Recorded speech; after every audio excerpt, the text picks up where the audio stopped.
Dare, dare, dare, dare, dare, dare, dare, dare, dare, dare, dare, dare, dare. No. That's wrong. Dixie Diamonds 366. Mets 12:44 a.m. Dixie 9:44 a.m. What? A petulant Minima Brency shouted in return from her seat at the railway stern. What now? Get your fanny up and you'll find out. Max shouted back. Now, do it. You too, Seaver, he added with an eye roll and a shake of his head. Seaver inhaled, looked skyward, stood, exhaled, and swept his arm towards the bow, an invitation for Minima to lead. Minima, nostrils flaring, inhaled, closed her eyes, stood, and after reopening them, made for the bow while shaking her head minutely as she walked forward.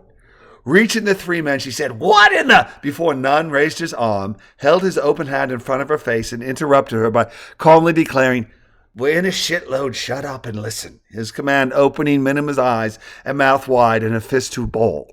Max, shaking his head as his wife, said, Do what he said, then wagged his hand at Nunn to proceed. Lowering his hand, Nunn said, Short version, we got Coast Guard ships on both sides and one following behind us, and I sure as red poppies popping up on 11-11 know that we're their target. The question is, what's their plan and what are we going to do about it? Max here had a plan, but we decided it wasn't practical, so I figured we should all get in the scrum and have at it. I know I'm throwing this at the two of you unawares, but what are your thoughts, if any, at this point, Seaver? Well, Seaver said, you got any reason to think we three aren't the target? Anything big that they might be looking for the two of you for? He asked, wiggling his hand at Nunn and Fleming with his face scrunched in recognition of the unlikeness of his suggestion.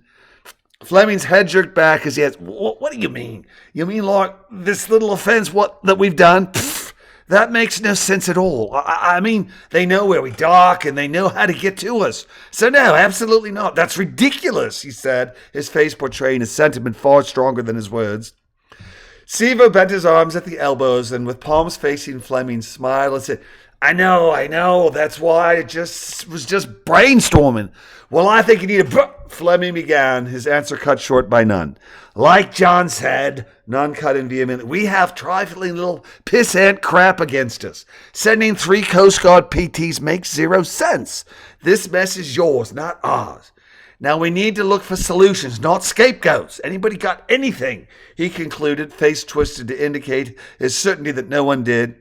No, Seaver said, not really. I mean, I'm a good swimmer and I'd be willing to have a dip once we're closer, but that's really not going to help, is it? I mean, other than maybe me? For sure that whirlybird back at the Penryn was filming way before we noticed her. Got a video of your boy heading up and me heading down?